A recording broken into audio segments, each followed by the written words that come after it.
हाँ जी नमस्कार, आप सबों का बहुत बहुत स्वागत है आपके अपने वैभव क्लासेस के इस YouTube परिवार पर। जैसा कि आप लोग जानते हैं कि हम लोग जो है क्लास 9th के भारतीय भवन जीव विज्ञान के अध्याय 3 जो कि हम लोग प्रतिदिन हम लोग एक एक करके जो है हम लोग पढ़ते हैं। तो यहाँ पर आज के इस क्लास में हम लोग इस कक्षा को आगे बढ़ाते हुए हम लोग क्लास जो 9th के जीव विज्ञान हैं और अध्याय तीसरा जो आपका पेज नंबर है 42। तो यहाँ पर हम लोगों ने देखा था कि किस तरह से हमारे कैरोलस लिनियस साहब ने जो हमारे इस पूरे पृथ्वी पर पाए जाने वाले जीवों को वर्गीकृत किया। हम लोगों ने देखा था कि जीवों में विविधताएं क्या होती हैं, विविधता क्या होती हैं, जीव क्या होते हैं, सजीवों के कौन कौन से गुण लक्षण होते हैं, वर्गीकरण से हमें क्या लाभ है, वर्गीकरण क्यों किया जाता है, और वर्गीकरण के जो हैं यानी कि फादर ऑफ टैक्सोनॉमी कौन है, इनके बारे में हम लोग सीख चुके हैं।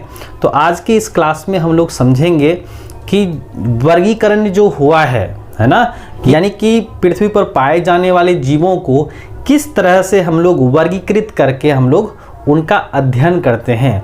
तो आइए हम लोग एक एक करके सीखते हैं, और जो बच्चे पिछले घंटी नहीं देखे हैं तो वो आप जा कर के प्लेलिस्ट में देख सकते हैं। तो चलिए आज के क्लास की शुरुआत कर लेते हैं, और हम लोग यहाँ पर सीखेंगे कि जो हमारे कैरोलस लिनियस साहब थे उन्होंने क्या किया। 1758 ईस्वी में संपूर्ण जगत को, यानी कि जो हम लोगों का पूरा पृथ्वी पर पाया जाने वाला जीव था, उन्होंने दो जगत में बांट दिया, है ना। जगत मतलब तो संसार, दो संसार में बांट दिया। किसने बांटा? कैरोलस लिनियस ने। और क्योंकि वर्गीकी के फील्ड में इनका बहुत बड़ा योगदान है, इन्होंने नींव डाली, यानी वर्गीकरण का इन्होंने बेस बनाया, तो इसलिए हम लोग कैरोलस लिनियस को फादर ऑफ टैक्सोनॉमी के नाम से भी जानते हैं। तो क्या किया कैरोलस लिनियस साहब ने 1758 ईस्वी में पृथ्वी पर पाए जाने वाले जितने भी सारे जीव थे उनको दो हिस्से में कैटेगराइज किया, बांट दिया। इसमें से उन्होंने क्या किया कि दो आधार लिया। क्या लिया भाई? कि कुछ ऐसे जीव थे हमारे पास जो चलने में असमर्थ थे, मतलब एक ही जगह पर रहते थे। उसमें क्या होता था, क्लोरोफिल पाया जाता था और कोशिका भित्ति पाई जाती है। तो ये क्या करती थी, भोजन बनाती थी, एक ही जगह पर रहती थी, क्लोरोफिल उसमें उपस्थित था, उसमें कोशिका भित्ति थी। तो इनको उन्होंने क्या किया, पादप जगत के अंतर्गत रखा, यानी कि उन्होंने पूरे संपूर्ण जगत को दो ग्रुप्स में बांटा। एक है आपका पादप जगत जिसमें पौधे आएंगे, प्लांट्स रखे जाएंगे, और दूसरा है जंतु जगत। इसमें से ऐसे जीवों को रखा जो चल सकते थे, यानी उसमें प्रचलन का गुण था, लोकोमोशन था, उसमें क्या था, लोकोमोशन था, एक जगह से दूसरे जगह आ जा सकते थे। दूसरा कि उसमें क्लोरोफिल अनुपस्थित था, अगर अनुपस्थित था तो वो अपने खुद से भोजन नहीं बना पाएंगे, इस तरह की बातें थी। और अगला था कोशिका भित्ति, उसमें अनुपस्थित था, यानी कि यहाँ पर वो चल सकते थे एक जगह से दूसरे जगह, भोजन बनाने की उसके पास कला नहीं थी, इसलिए जो है वो दूसरे जीवों पर आश्रित रहते थे। उसमें क्लोरोफिल नहीं था और उसके पास कोशिका भित्ति भी नहीं थी। तो इस तरह से कैरोलस लिनियस साहब ने 1758 ईस्वी में संपूर्ण जगत को दो भाग में डिवाइड कर दिया, एक पादप जगत और दूसरा जंतु जगत। अब एक ऐसे भी जीव आए जो दोनों के गुण लक्षण रखते थे। तो फिर आए आपके हेकेल साहब, और उन्होंने 1866 ईस्वी में जो है प्रोटिस्टा दिया, यानी कि जो है एक ऐसा किंगडम लेवल ऑफ क्लासिफिकेशंस बनाया, यानी जगत स्तर पर उन्होंने क्या कहा, प्रोटिस्टा, यानी एक नया नाम दिया कि उनमें जो है पौधों के भी गुण थे और कुछ कुछ जंतु के भी गुण थे। तो उनमें क्या किया, एक पौधा जगत आ गया, दूसरा जंतु जगत आ गया, और तीसरा क्या आ गया हम लोग का, प्रोटिस्टा। और फिर आपके आए व्हिटेकर साहब 1969 ईस्वी में, उन्होंने क्या किया, 5 जगत वर्गीकरण प्रणाली दिया, यानी 5 सिस्टम ऑफ क्लासिफिकेशंस दिया, और उनके हिसाब से जो संपूर्ण जगत जो है उनको जो है 5 भाग में बांट दिया। उसमें से हम लोगों का क्या है, पहला है मोनेरा है, क्या है, मोनेरा है, दूसरा प्रोटिस्टा है, तीसरा फंजाई यानी कवक है, उसके बाद प्लांटी है यानी पादप जगत है, और उसके बाद एनिमेलिया है। क्या है? एनिमेलिया है। तो यहाँ पर क्या किया, व्हिटेकर नाम के वैज्ञानिक ने 1969 ईस्वी में 5 जगत वर्गीकरण प्रणाली दिया, जिसके अनुसार पहला मोनेरा आता है, दूसरा प्रोटिस्टा आता है, फंजाई आता है, प्लांटी आता है, और उसके बाद एनिमेलिया है। फिर आपके आए कार्ल वोसर, उन्होंने 1877 ईस्वी में क्या किया, मोनेरा को 2 ग्रुप्स में बांट दिया। उसमें रखा गया आर्कीबैक्टीरिया और उसके बाद यू बैक्टीरिया। तो यहाँ पर ना क्या किया गया कि अब पूरे दुनिया में या पृथ्वी पर पाए जाने वाले जीवों को अलग अलग जो है ग्रुप्स में सेपरेट कर दिया गया। मैंने कैरोलस लिनियस साहब आए, उन्होंने 2 जगत वर्गीकरण प्रणाली दिया, जिसमें आपका किंगडम प्लांट्स आ गया यानी प्लांट किंगडम आ गया, पादप जगत हो गया, दूसरा जंतु जगत हो गया, है ना, पौधे जिसमें चलने के लिए वो असमर्थ थे, क्लोरोफिल उपस्थित था, कोशिका भित्ति थी यानी सेलुलोज था। उसके बाद एनिमल्स है जो चल सकते थे, लेकिन उसमें भोजन बनाने की कला यानी क्लोरोफिल नहीं थी और कोशिका भित्ति भी नहीं थी। फिर आप क्या है, हेकेल साहब, हेकेल ने क्या किया, प्रोटिस्टा रखा, है ना, यानी कि जो है आपके एक नए ग्रुप्स रख दिए गए, जगत बनाए गए प्रोटिस्टा, है ना। और उसके बाद व्हिटेकर सर आए, उन्होंने क्या किया, जो है पूरे जगत को 5 जगत में बांट दिया, और उसमें से मोनेरा, प्रोटिस्टा, फंजाई, प्लांटी और एनिमेलिया। पुनः आए आपके कार्ल वोसर, उन्होंने क्या किया, मोनेरा को 2 ग्रुप्स में बांट दिया, आपका आर्कीबैक्टीरिया और फिर यू बैक्टीरिया में डिवाइड कर दिया। अब हम लोग आगे देखेंगे कि जितना सारा वर्गीकरण है, यानी कि चाहे आपके मोनेरा हो, प्रोटिस्टा हो, फंजाई हो, प्लांटी हो, एनिमेलिया हो, ये किसके आधार पर किया गया है। जैसे कि कौन से एक कोशिकीय जीव हैं, कौन से बहुकोशिकीय जीव हैं, कौन खुद से भोजन बनाते हैं, कौन खुद से भोजन नहीं बनाते हैं, इनके आधार पर जो जीवों का वर्गीकरण किया गया है आपके जो आपके भारतीय भवन है इनके हिसाब से। तो हम लोग यहाँ पर देखेंगे और इनको हम लोग एक एक करके समझेंगे भी। तो आप चाहे तो पेज नंबर जो है वो आप 45 देख सकते हैं। यहाँ पर जो है एक डायग्राम्स बनाया गया है कि जीवधारी को सबसे पहले हम लोग 2 भाग में बांटे, एक है प्रोकैरियोटिक्स और उसके बाद है यूकैरियोटिक्स। देखिए प्रोकैरियोटिक्स माना होता है प्रीमिटिव केंद्रक, यानी एक ऐसा केंद्रक जो सरलतम हो। सरलतम केंद्रक किसको बोलते हैं, सरलतम कोशिका में केंद्रक होगा। मतलब केंद्रक कैसा होगा, केंद्रक जो है चारों तरफ केंद्रक झिल्ली नहीं होगी, यानी न्यूक्लियर मेम्ब्रेन नहीं होगा, है ना, यानी प्रिमिटिव न्यूक्लियस होगा। यूकैरियोटिक किसको बोलते हैं, केंद्रक के चारों तरफ न्यूक्लियर मेम्ब्रेन यानी कि केंद्रक झिल्ली होगा और उसमें क्या होंगे, कोशिकांग होंगे। क्या होंगे, कोशिकांग होंगे।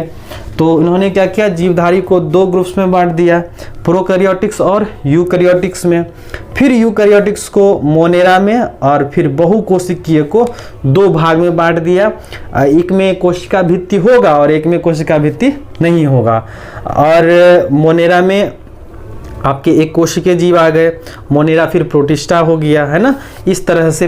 और जो कोशिका भित्ति रखते हैं उसको भी हम लोगों ने 2 ग्रुप्स में बांट दिया, प्रकाश संश्लेषण जिसमें नहीं होता है ना, जैसे कवक में नहीं होता है, और कोशिका भित्ति सहित वाले प्रकाश संश्लेषण जिसमें होते हैं, जिसमें पौधे आते हैं, और कोशिका भित्ति रहित जिसको हम लोग एनिमेलिया यानी जंतु कहते हैं। तो इसके बारे में हम लोग नेक्स्ट क्लास में देखेंगे। और ये चार्ट जो कि 45 नंबर पेज नंबर पर यहाँ है कि जो हम लोगों के जीवधारी हैं उनको किस तरह से बांटा गया है। यानी कि जो हम लोगों के R.H. व्हिटेकर साहब थे 1969 ईस्वी में जो है उन्होंने 5 जगत वर्गीकरण प्रणाली दिया, यानी कि 5 सिस्टम ऑफ क्लासिफिकेशंस दिया। मतलब दुनिया में जितने सारे जीव थे उन्होंने सबको 5 जगत में बांटा। हम लोगों ने पिछले क्लास में देखा था कि 2 जगत यानी कि कैरोलस लिनियस साहब ने दिया था, है ना, 3 जगत जो है आपके हैकेल साहब ने दिया था, 4 जगत प्रणाली जो है आपके कोपलेंट साहब ने दिया था, और 5 जगत वर्गीकरण प्रणाली जो है आपके, जिसमें मोनेरा, प्रोटिस्टा, फंजाई, प्लांटी और एनिमेलिया, वो हम लोग के व्हिटेकर साहब ने दिया था। तो यहाँ पर हम लोग पढ़ते हैं आर.एच. व्हिटेकर सर का, जो 1969 ईस्वी में दिया था। तो चलिए आइए जानते हैं कि संपूर्ण जगत में जो पाए जाने वाले जीवधारी हैं उनको 2 ग्रुप्स में पहले बांटे। कैसे बांटे, उसमें किस प्रकार का केंद्रक है, किस प्रकार का केंद्रक है। तो यहाँ पर हम लोगों ने आधार लिया क्या, केंद्रक, यानी कोशिका के अंदर पाए जाने वाले जो न्यूक्लियस होते हैं ये आधार लिए। इसके आधार पर हम लोगों ने क्या क्या, जीवधारी को 2 भाग में बांटा। पहला है प्रोकैरियोटिक, क्या है, प्रोकैरियोटिक है। दूसरा क्या है, यूकैरियोटिक। अब देखिए ये जो प्रोकैरियोटिक है, प्रो मना होता है आपका फर्स्ट या प्रिमिटिव होता है। क्या होता है, प्रिमिटिव। प्रिमिटिव मना होता है सरलतम। क्या होता है, सरलतम, है ना, सरलतम। और कैरियन, कैरियन मना क्या होता है, केंद्रक। क्या होता है, केंद्रक, यानी सरलतम केंद्रक। किसको बोलेंगे, यानी एक सेल्स है, इसमें केंद्रक है, तो केंद्रक के चारों तरफ क्या होगा, न्यूक्लियर मेम्ब्रेन अनुपस्थित होगा। क्या होगा, अनुपस्थित होगा, तो उसको क्या कहेंगे, प्रोकैरियोटिक कोशिका कहेंगे, है ना। यानी कि संपूर्ण जीवधारी को 2 भाग में, प्रोकैरियोटिक और दूसरा यूकैरियोटिक। तो हम लोग समझे ना यहाँ पर कि प्रोकैरियोटिक में क्या होगा, केंद्रक सरलतम वाला होगा। सरलतम किसको बोलते हैं, केंद्रक के चारों तरफ न्यूक्लियर मेम्ब्रेन नहीं होगा। दूसरा क्या है, यूकैरियोट। क्या है, यूकैरियोट्स है ना, यूकैरियोट है। तो यहाँ पर यू मना होता है एडवांस। क्या होता है, एडवांस होता है। एडवांस मना हो गया विकसित प्रकार का। क्या हो गया, विकसित प्रकार का।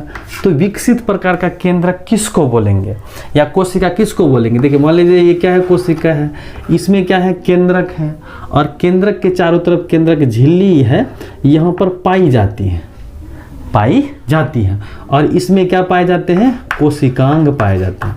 क्या पाए जाते हैं, कोशिकांग पाए जाते हैं। तो ये बात ध्यान में रखना है कि प्रोकैरियोटिक कोशिका में सरलतम केंद्रक होते हैं, यूकैरियोटिक कोशिकाओं में विकसित केंद्रक होते हैं, और इसके साथ साथ कोशिकांग भी पाए जाते हैं।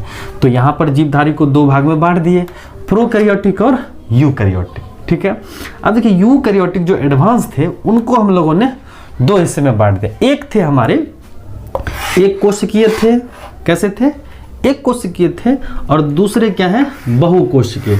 यानी एक ऐसा जीव था जो एक सेल से बने थे, और एक ऐसा जीव था जो बहुत सारे कोशिकाओं से मिलकर के बने हैं। तो यूकैरियोटिक जीवों को हम लोगों ने 2 भाग में बांटा, एक कोशिकीय वाले और बहुकोशिकीय वाले। इसमें हम लोगों ने रखा मोनेरा को, और दूसरा हम लोगों ने रखा प्रोटिस्टा को। ठीक बहुकोशिकीय को हम लोगों ने आधार लिया, क्या आधार लिया भाई, सेल वॉल। क्या लिया, सेल वॉल, यानी कोशिका भित्ति। क्या लिया, कोशिका भित्ति, कि किसमें कोशिका भित्ति पाई जाती है, बहुकोशिकीय जीवों में, जो क्या बने हुए हैं, बहुत सारे कोशिका से मिलकर के बने हुए हैं, बहुत सारे कोशिका से बने होते हैं, 2 और मोर सेल से बने होते हैं। तो अब देखिए यहाँ पर जो बहुकोशिकीय जीव है, इसमें सेल वॉल होता है कि नहीं होता है। मतलब कि बहुकोशिकीय जीवों में कोशिका भित्ति के पाए जाने के आधार पर और नहीं पाए जाने यानी अनुपस्थिति के आधार पर उसको हम लोग 2 भाग में बांटे। पहला है कोशिका भित्ति सहित, मतलब है, और दूसरा हम लोगों ने बांटा कोशिका भित्ति रहित, यानी एब्सेंट है। मतलब कि कोशिका भित्ति किसी में है, किसी में नहीं है। तो किस में है भाई, तो 2 जीवों में है। एक है आपके प्रकाश संश्लेषण नहीं करने वाले जीव, जिसको हम लोग कवक कहते हैं, और एक होते हैं प्रकाश संश्लेषण करने वाले, यानी पौधे। यानी कि कौन से पौधे, हरित पौधे या हरे पौधे हैं, ये प्रकाश संश्लेषण करते हैं। और एक है आपके कोशिका भित्ति रहित जीव, जिसको हम लोग एनिमेलिया कहते हैं, जिसके अंतर्गत आपके जंतु आते हैं, है ना। तो यहाँ पर जो वर्गीकरण करा गया है, अलग अलग आधार लिए गए हैं, यानी जीवधारी को सबसे पहले हम लोग केंद्रक को धुरी मान करके, आधार मान करके जो है इसको प्रोकैरियोटिक्स और यूकैरियोटिक्स में हम लोग बांट दिए। दूसरा जो बहुकोशिकीय जीव हैं यूकैरियोटिक्स में, इसको फिर हम लोग बांट दिए, एक कोशिकीय और बहुकोशिकीय में बांट दिए। अब बहुकोशिकीय को भी हम लोग दो भाग में बांट दिए, एक है कोशिका भित्ति, इसमें पाया जाता है और एक में नहीं पाया जाता है। अब जिसमें पाया जाता है उसको भी हम लोग बांट दिए, कौन भोजन बनाते हैं कौन नहीं बनाते हैं। तो यहाँ पर देखिए प्रकाश संश्लेषण नहीं होता है, मतलब इसमें भोजन बनाने की कला नहीं है। तो आपके कवक हैं, कवक में क्या होता है, क्लोरोफिल नहीं होता है, और प्रकाश संश्लेषण करने वाले में क्लोरोफिल होता है। तो आप यहाँ पर कह सकते हैं ना कि क्लोरोफिल के उपस्थिति और अनुपस्थिति के आधार पर जो इसको हम लोग दो भाग में बांट दिए। कवक में नहीं होता है, अब पौधों में होता है, यानी ये भोजन बनाते हैं। और उसके बाद है कोशिका भित्ति रहित, यानी अब्सेंट होता है, जिसमें आपके आते हैं एनिमेलिया यानी जंतु आते हैं। और हम लोग पौधा और जंतु में अंतर भी कहते हैं कि पौधों में कोशिका भित्ति क्या होती हैं, पाई जाती हैं, और जंतु में कोशिका भित्ति नहीं पाई जाती है ना। तो यहाँ पर इस तरह से हमारे पास कितने जगत हो गए, मोनेरा हो गए, प्रोटिस्टा हो गए, फंजाई यानी कवक हो गया, उसके बाद प्लांटी हो गया और एनिमेलिया हो गया, है ना। तो इस तरह से जो है यहाँ पर हम लोगों का वर्गीकरण दिया गया है। चाहे तो आप जो भारतीय भवन का बुक है चैप्टर नंबर 3, तो वहाँ पर आप जाकर के जीवों में विविधता अध्याय में आप ये चार्ट देख सकते हैं। बाकी आप जो है स्क्रीनशॉट्स भी ले सकते हैं किस तरह से बांटा गया है। और जो बच्चे इस चैनल पर नए हैं, चैनल को सब्सक्राइब कर लीजिएगा, क्योंकि आने वाली वीडियोज़ की नोटिफिकेशन सबसे पहले आपको मिल सके। और जो बच्चे प्रीवियस क्लास नहीं देखे हैं तो प्लेलिस्ट में जाइए, आप 9th क्लास का जो सेक्शन है भारतीय भवन क्लास 9th का, उसमें भी जितने सारे आपके पिछले क्लास हैं उसमें आप जा कर के रिवाइज कर सकते हैं। तो चलिए आज के लिए बस इतना ही, हम लोग मिलते हैं नेक्स्ट क्लास में।